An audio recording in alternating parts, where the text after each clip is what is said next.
किसी को आईएएस बनना है, किसी को पीसीएस बनना है, किसी को नेता बनना है, किसी को इंजीनियर बनना है, डॉक्टर बनना है, कलाकार बनना है।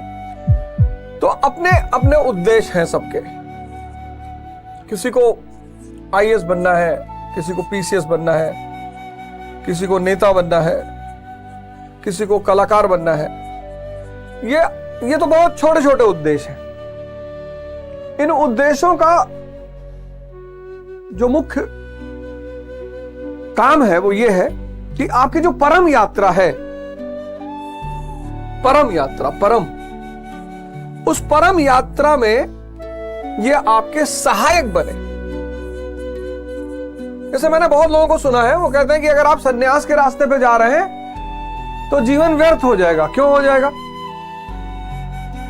Sanyas is basically the path of human evolution. सन्यास ऐसी कोई चीज नहीं है कि आप अगर सन्यासी हो गए तो फिर जीवन व्यर्थ चला गया, आपने परिवार छोड़ दिया, समाज छोड़ दिया, माँ बाप छोड़ दिया, ना, कुछ भी नहीं है। Sanyas is the highest form of human evolution. मानव के विकास की उच्चतम स्थिति है सन्यास। कौन से विकास की?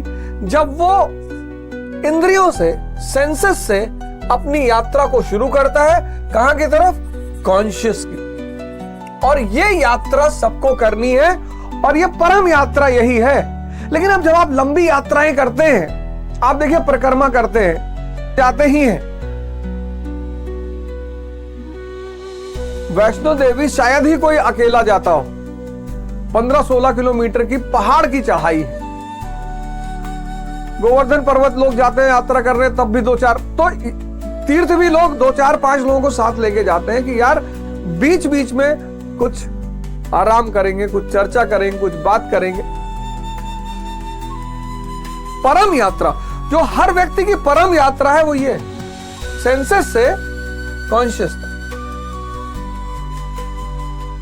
निम्न से निम्न, यानी from the lower level to the highest level. ये मानव के जीवन का परम गोल है। ये सब गोल नहीं है। ये तो बीच बीच में आपने थोड़ा आराम कर लिया, थोड़ी मस्ती कर ली। अब आप अगर सन्यास के रास्ते पे चल रहे हैं और आप आईएएस बनते हैं, आप बहुत अच्छे आईएएस ऑफिसर बनेंगे, क्योंकि आपका परम गोल ही कुछ अलग है। आप अगर नेता बनेंगे तो बहुत अच्छे, अगर आप पीसीएस अधिकारी बनेंगे, बहुत अच्छे अधिकारी बनेंगे। आप नेता बनेंगे, आप बहुत अच्छे नेता बनेंगे। आप कलाकार बनेंगे, आप शानदार कलाकार बनेंगे। इसलिए सन्यास से घबराइए मत। अब सन्यास के रास्ते पे अगर चलना है तो उस रास्ते को जानना पड़ेगा। रास्ता जानना पड़ेगा। बिना रास्ता जाने आप चल ही नहीं सकते। अब ये रास्ता कौन बताएगा? गीता बताएगी। देखिए, मैंने 16 श्लोक खत्म किया, आपको कितनी बातें पता चली। ये रास्ता आपको कौन बताएगा? बाइबल बताएगी। ये रास्ता आपको कौन बताएगा? आदि ग्रंथ बताएगी। ये रास्ता कौन बताएगा? कुरान बताएगी। इनमें सब में रास्ते दिए हुए। इसीलिए गुरु इस देश की बहुत बड़ी खोज है।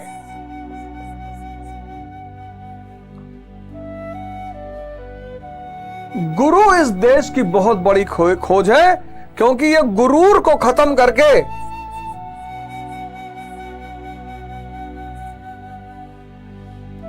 सुरूर में लेकर आता है।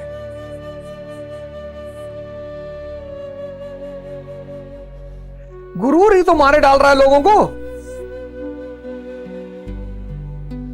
सबने मरते हुए लोगों को देखा है। ऐसा नहीं सिर्फ सिद्धार्थ ने देखा था, बुद्ध ने, हम सब ने देखा कि एक दिन सब छूट जाएगा।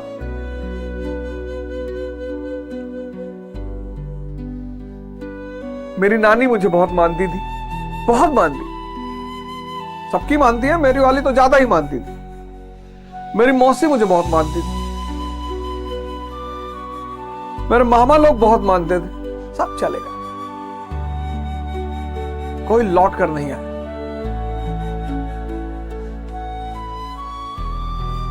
मैंने आज तक किसी को लौट कर आते हुए नहीं देखा।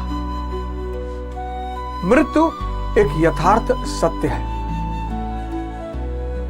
जिससे 99% लोग भागते हैं। अब इस रास्ते में चूंकि गुरु चल चुका है, उसे इस रास्ते का अंदाजा है। गुरु मतलब वो नहीं जो आपकी शादी करवा दे, आपका बच्चा पैदा करवा दे, आपकी नौकरी लगवा दे, आपको गाड़ी खरीदवा दे। ये सब गुरु नहीं है। गुरु मतलब जो आपको इस परम रास्ते पर चलने में आपकी मदद करे। जब आप चलने लगे, आपको कहे भैया अब जाओ, कहीं फंसना तो हमें बताना।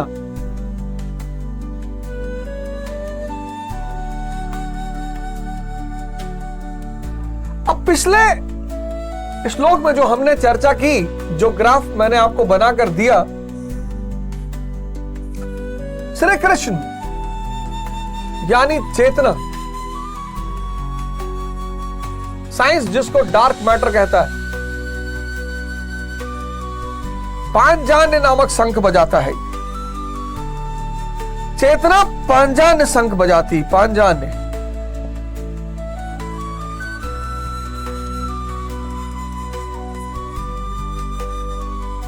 ऋषिकेशा, इनको ऋषिकेशा भी कहा गया, हृदय में वास करने वाले।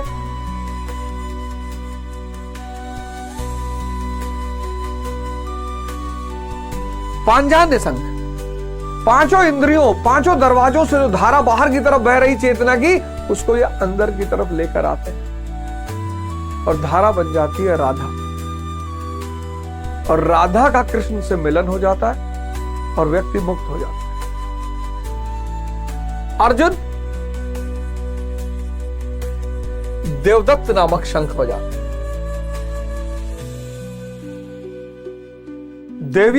दैवीय जो शक्तियां उनको अपने अधीन कर लेते हैं। भीम पौंड्र नामक शंख बजाते हैं। प्रीत, युधिष्ठिर अनंत विजयम, धर्म की ही हमेशा विजय होगी, अनंत विजयम। नकुल सुघोष, सत्य की घोषणा। और सहदेव मणिपुष्पक, यानी निरंतर मणि रूपक श्वास पर ध्यान। जब आंख बंद करते हैं आप, तो ना आपको मन दिखाई पड़ता है, ना आपको हृदय दिखाई पड़ता है, ना किडनी दिखाई पड़ती, ना लीवर दिखाई पड़ता है। आपको आंख बंद करके अगर कोई चीज दिखाई पड़ती है तो वो है आपकी श्वास।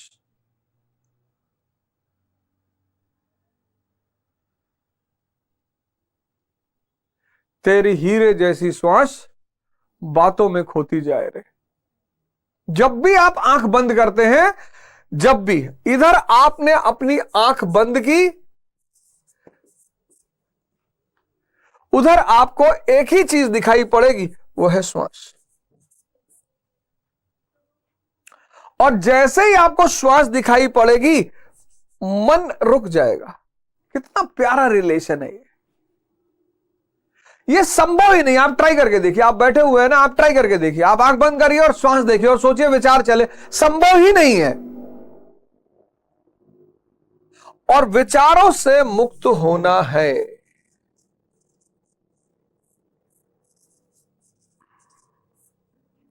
किससे जुड़ना है? भाव से। भाव से जोड़ना है।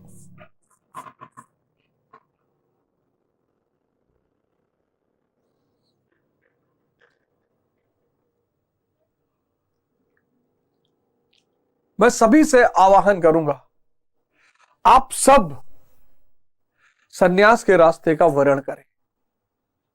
परम उद्देश्य, परम मानव जीवन का परम उद्देश्य, इंद्रियों से चेतना की तरफ की यात्रा। उस यात्रा में आप विवाह करें, परिवार बनाएं, समाज बनाएं, आप आईएएस बने, आप नेता बने, सब कुछ करें, कोई दिक्कत ही नहीं है।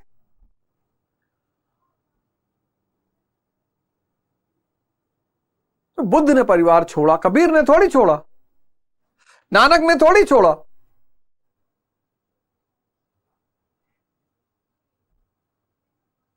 उस रास्ते की एक किताबें हैं। उन किताबों को कोई गुरु ही बता सकता है, वो भी सदगुरु, मतलब जो उस रास्ते से गुजरा हो और जो जागृत हो। बाकी आप किसी से भी पढ़िए, गीता पर कितनी सारी टीकाएं हैं। अगर आप गीता की सारी टीकाएं पढ़िए तो कितनी सारी टीकाएं। वो गुरु जो उस स्थिति में अब आ चुका हो जिस स्थिति में कभी श्री कृष्ण थे,